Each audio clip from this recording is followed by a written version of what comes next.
Untuk mereka yang tinggal di daerah pesisir atau pantai, makan dengan lauk ikan hampir menjadi hal yang biasa. Kebiasaan ini disadari atau tidak mempunyai efek yang sangat baik bagi kesehatan, karena ikan mengandung asam lemak omega 3 yang sangat baik bagi tubuh. Apalagi jika di samping ikan, menu lain juga dikonsumsi dalam porsi yang seimbang. Salah satu jenis ikan air tawar untuk sumber protein hewani yang dapat dijangkau oleh berbagai lapisan masyarakat adalah ikan nila merah atau Oreochromis sp. Ikan ini termasuk salah satu jenis ikan air tawar yang amat potensial untuk dibudidayakan secara intensif. Departemen Budidaya Perairan Fakultas Perikanan dan Ilmu Kelautan IPB telah mengembangkan suatu teknologi budidaya yang dapat meningkatkan jumlah produksi ikan nila merah dengan waktu yang relatif lebih singkat. Teknologi ini disebut budidaya nila merah intensif terpadu. Budidaya terpadu itu sebenarnya kita mengintegrasikan komponen-komponen input di proses budidaya. Nah, apa yang dimaksud dengan komponen input tersebut yaitu bibit, tentunya pakan. Nah, di terpadu ini kita bibit dan pakannya kita sediakan sendiri.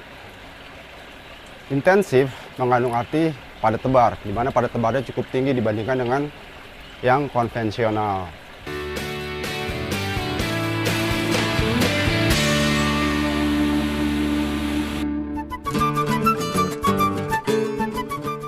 Penyediaan bibit atau benih dalam kegiatan budidaya ini dilakukan sendiri oleh pengelola. Di laboratorium produksi benih ikan diproduksi benih-benih ikan nila merah untuk kebutuhan budidaya ini. Terdapat beberapa tahapan kegiatan pembenihan, diantaranya adalah seleksi induk. Seleksi induk bertujuan untuk mendapatkan induk yang berkualitas, sehingga dapat menghasilkan larva dengan jumlah dan mutu yang tepat. Setelah induk memijah atau menghasilkan anakan, maka dilakukan pengumpulan larva.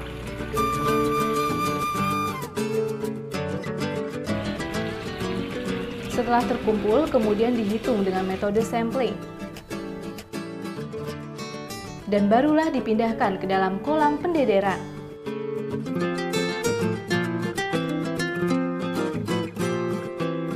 Ikan nila jantan mempunyai ukuran yang lebih besar dan laju pertumbuhan yang lebih cepat.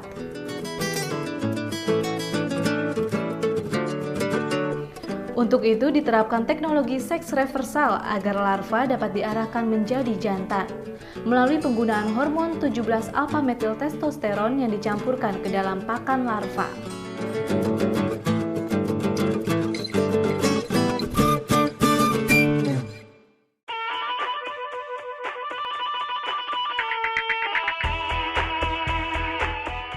Kegiatan berikutnya adalah panen hasil pendederan. Kegiatan ini diintegrasikan dengan pelaksanaan praktikum mahasiswa dalam mata kuliah dasar-dasar budidaya perairan.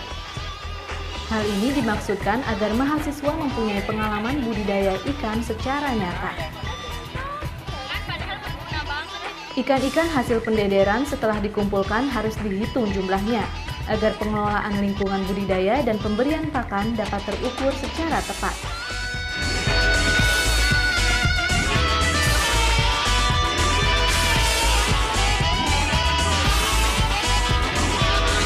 Kemudian barulah dimasukkan ke dalam kolam pembesaran.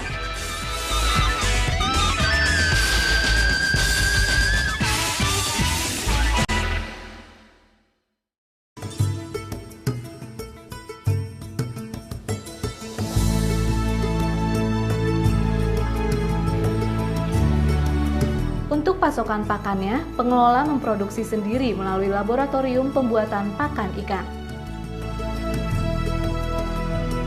Di sini kita mengaplikasikan penelitian-penelitian untuk dijadikan suatu pakan, prototipe pakan yang akan kita cobakan skala lapang. Nah, tentunya dalam yang kita kaji dalam pemilihan bahan baku ini adalah kita coba mengembangkan bahwa bahan baku itu harus berbasis lokal. Kedua, dia merupakan byproduct dari suatu industri, misalnya tadi ada DDGS, ada misalnya satu lagi itu Kopra dan lain-lain gitu ya. Dan semuanya juga kita coba mengarahkan bahwa bahan baku ini harus berbasis nabati. Kita coba hindari penggunaan bahan-bahan hewani, karena itu akan meningkatkan harga pakan menjadi meningkat. Nah, kalau kita bisa menggunakan bahan baku pakan ini yang berbasis lokal, terus bersumber nabati, terus byproduct, kita harapkan competitiveness dari pakannya akan meningkat.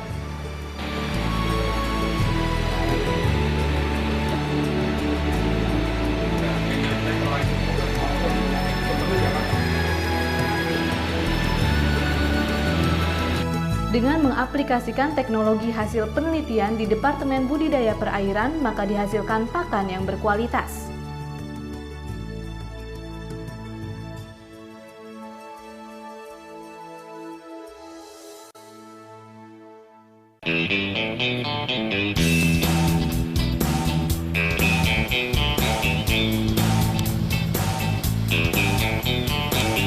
Ikan harus dalam keadaan hidup saat diterima di tangan konsumen agar dapat meningkatkan nilai jual.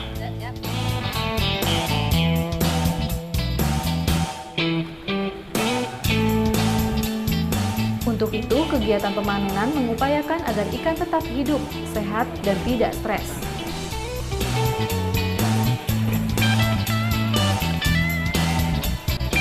Mengingat jumlah produksi budidaya dengan teknologi ini adalah 4 kali lipat dibandingkan budidaya konvensional, maka kegiatan pemanenan harus dilakukan secara hati-hati agar ikan tetap dalam keadaan hidup.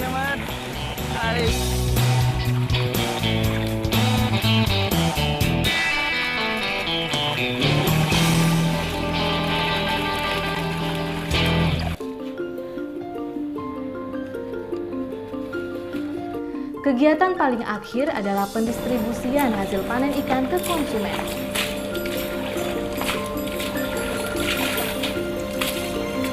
Untuk perjalanan yang cukup jauh, maka ikan nila merah harus dikemas secara tertutup menggunakan plastik.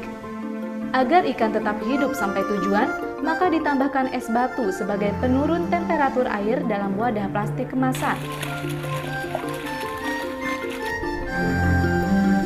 Kemudian, agar pasokan oksigen di dalam wadah plastik kemasan tetap terjaga, maka ditambahkan pula oksigen murni.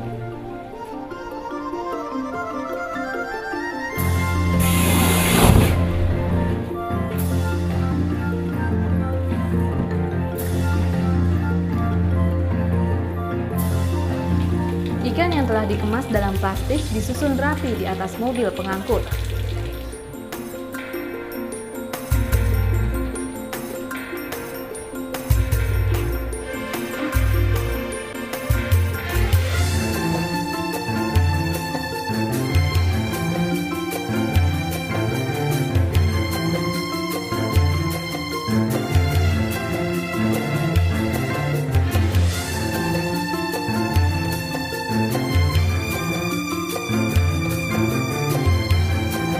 Dan ikan nila merah pun siap untuk didistribusikan.